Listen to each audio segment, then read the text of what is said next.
So we all like science fiction movies, right?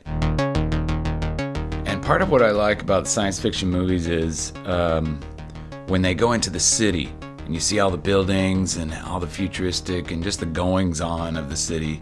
I like the design of the vehicles and things. And that's immediately what I thought when I saw this car from Canoo. It was just very much like it came right off a movie set, sort of a minimalist, futuristic look.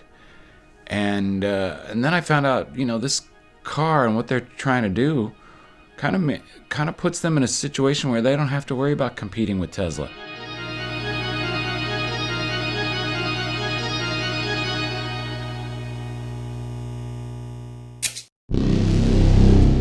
So Canoo, this really interesting car, I just saw the other day, just has this really interesting look for me, so I immediately wanted to find out about it.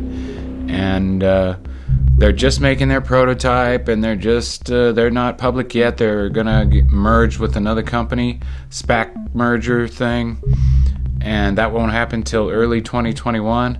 But the company they're gonna merge with is selling shares, and their stock symbol is CIIC, and I think they're around $27, $28 today. I think they were 18 they were maybe in the 20s on Friday. Now, the thing about Canoo is they're going with the whole skateboard design. They call it their proprietary design or something. We won't get into who created the skateboard in the first place. And I don't mean the skateboard that you do tricks on in the skateboard park. I'm talking about the four wheels and the battery bed. And that's what they call the skateboard, and they have different bodies.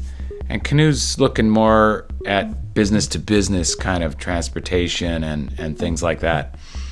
And but their whole concept is based on this skateboard and putting different pieces on top. And which is fine and simple and smart, but they've got some cool designers, I think. It's a really cool minimalist design. I dig it. So what's different about this car is that you're not going to be able to own it. This is a subscription. You're going to pay, it's a month-to-month, commitment-free subscription, and a one-time monthly fee. And they bring a car to you, and you just use it, and use it as much as you want, and includes maintenance, warranty, registration, and access to insurance and vehicle charging. So they're going to take away that whole burden of ownership.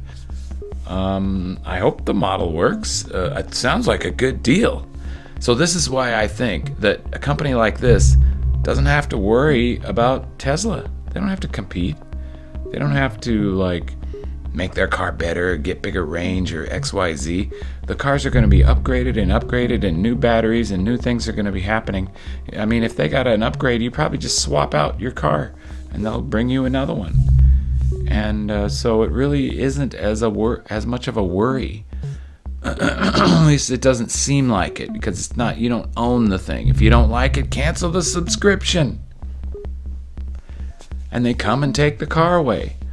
Could be good. But here's what I'm hoping. I'm hoping that Tesla creates a really cool Chinese car, and Berlin, I hope, really comes up with an interesting car there too. And those cars could be really radical. I hope they're very futuristic and have nothing to do. I really feel like the Cybertruck just sort of said, hey, we're not making them all look like this. So go, He's already got the ball rolling. Now he's like, let's make some interesting, let's bring back cool design. Now I don't mean like supercars, they're always going to be ultra fancy and stuff. But when it comes to cars for more of a mass market vehicle, it can't be quite as specialized as a supercar. It's got to be that more, minimalist kind of design. When Tesla brought out the Cybertruck, everybody was kind of shocked. They were like, well, that's just a prototype. It's not going to be designed. Nobody likes it, blah, blah, blah, blah, blah. I thought it was great, but I immediately worried as a shareholder, who's going to buy this thing? Who's going to invest in this weird-looking sort of sci-fi truck version of the Back to the Future car? And you get the Back to the Future DeLorean and the truck together. Oh, those are like a two pair. Actually, that would be sweet. I got to see that. And in my opinion, these kind of designs are now acceptable because of what Elon did with the Cybertruck.